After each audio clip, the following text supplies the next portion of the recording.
Pas un week-end de course sans que l'on parle de Prima Pramac Racing en MotoGP. Indépendante et faisant office de junior team pour Ducati, elle est aussi considérée comme la deuxième équipe d'usine du constructeur italien, de quoi faire jalouser les autres clients de la marque. Et pourtant, Pramac n'était pas destiné à la moto et n'a pas toujours été aux avant-postes.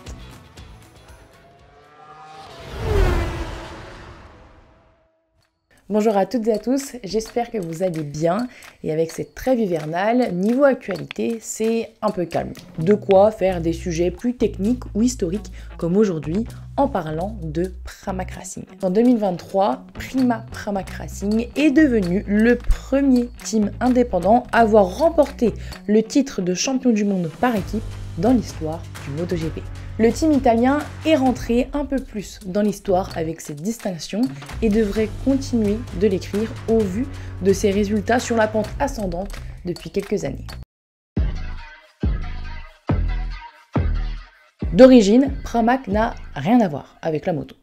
Dans son passé, si on remonte un petit peu, c'est en 1966 que Mario Campinotti fonde la société Européa. C'est une entreprise d'équipement de construction, donc des bétonnières ou des engins pour la construction. Plus tard, dans les années 80, la société évolue et développe des groupes électrogènes. Et aujourd'hui, Pramac est une référence mondiale dans ce domaine et aussi dans le matériel de manutention. Et d'ailleurs, ce n'est pas un petit groupe, puisque Pramac, c'est à peu près 1100 employés, 17 filiales et surtout une présence dans plus de 150 pays. Pramac n'est pas un nom anodin, c'est un acronyme reprenant le prénom de Mario et de Campinotti ainsi que ses 4 fils. Donc le P pour Paolo, le R pour Riccardo et ainsi de suite avec Alessandro, Mario, Adriana, et vous avez bien entendu Paolo Campinotti, le team principal actuel de Pramac Ducati et aussi qui est devenu le PDG de l'entreprise familiale en 1995.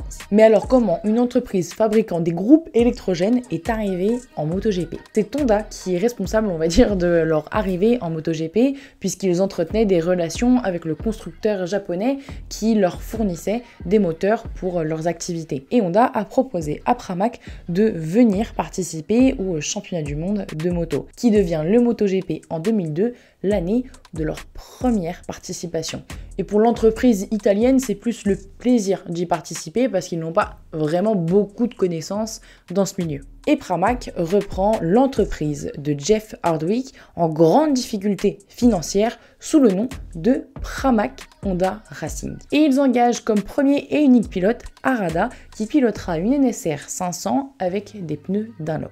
Avant-dernière du classement par équipe, Pramac prend du plaisir dans cette nouvelle aventure et étend même son marché, puisqu'elle équipe des grands prix de nuit comme le Qatar, Abu Dhabi ou encore Singapour. Mais parlons plutôt ici de l'aspect sportif. Je vous rassure, on ne va pas faire date par date avec le pilote et la moto sur laquelle il roulait, mais il faut quand même revenir sur les premiers pas de l'équipe en MotoGP, puisque lors de la deuxième saison, Makoto Tamada monte sur le podium au Brésil et remporte cette même course en 2004 ainsi qu'à Motegi au Japon, ses deux terrains de jeu favoris sur la Camel Honda. Ce sont les deux seuls succès du pilote mais aussi de Pramac pendant 17 longues années. D'ailleurs, ces deux victoires appartiennent bien à l'histoire de Pramac qui sont parfois remises en question puisque Ponce gérait la moto à cette époque.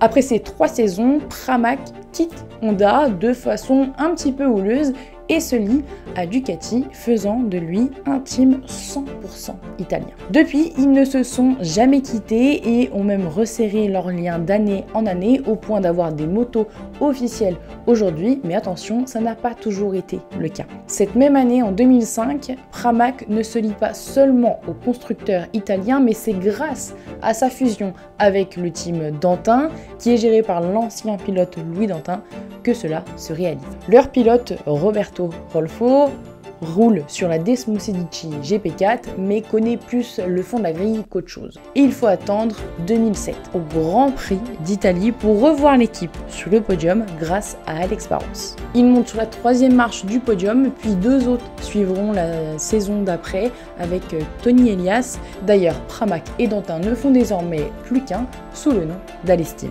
Oui, il y a eu quelques années pour que tout ça se stabilise au niveau du nom, puisqu'en 2009, l'année suivante, eh bien, cela redevient Pramac Racing Team.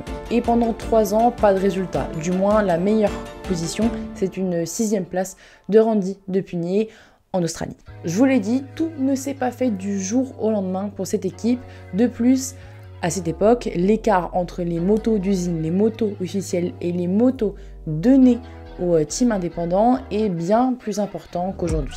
Cela dit, de 2011 à 2014, sur l'ensemble des pilotes Ducati qui occupent de 6 à 8 places sur la grille, ils ne font que 7 podiums en 4 saisons. La traversée du désert, comme l'a si bien dit Michel Turcot dans son livre sur les 20 ans de Ducati en MotoGP. Rappelez-vous, Valentino Rossi était chez le constructeur italien à cette époque. Mais nous le savons tous ici, c'était pour mieux rebondir et avoir une moto presque imbattable avec 17 victoires cette saison. Bref, revenons-en au team de Paolo Campinotti, managé par Francesco Guidotti depuis 2012 d'ailleurs. Pramac devient le team indépendant soutenu par l'usine avec donc un meilleur soutien technique et aussi un peu le junior team puisque chaque pilote qui ira chez Ducati passera d'abord au sein du team de Campinotti.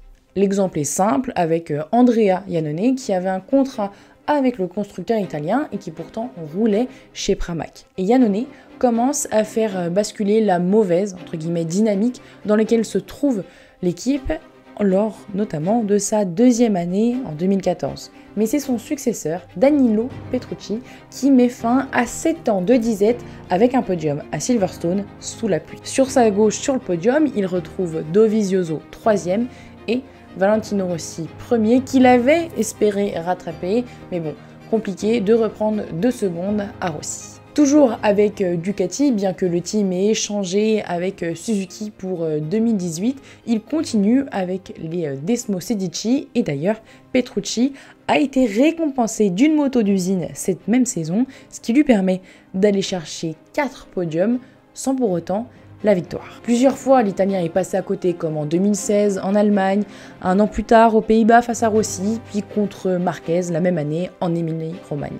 Les sensations et les émotions d'une première place sont un souvenir bien lointain pour Pramac. Les podiums se multiplient par la suite avec Miller et Bagnaia qui héritent aussi d'une moto officielle à partir de 2020. Alors le team satellite fait bien son job avec de bons résultats mais n'est pas parfait selon Francesco Guidotti qui est en manque de cette victoire. C'était sans compter 2021 qui s'annonçait grandiose. Et je pense que ce n'est pas très loin dans votre mémoire puisque ça date de 2 ans avec d'une part la victoire de Jorge Martin. C'était au Grand Prix de Styrie en pole position, le numéro 89 prend un très bon envol lors du 2e départ à la suite d'un drapeau rouge et même si Miller vient prendre les commandes un temps dans la course, Jorge lui reprend et s'impose avec plus d'1 seconde sur le champion en titre, Joan Mir.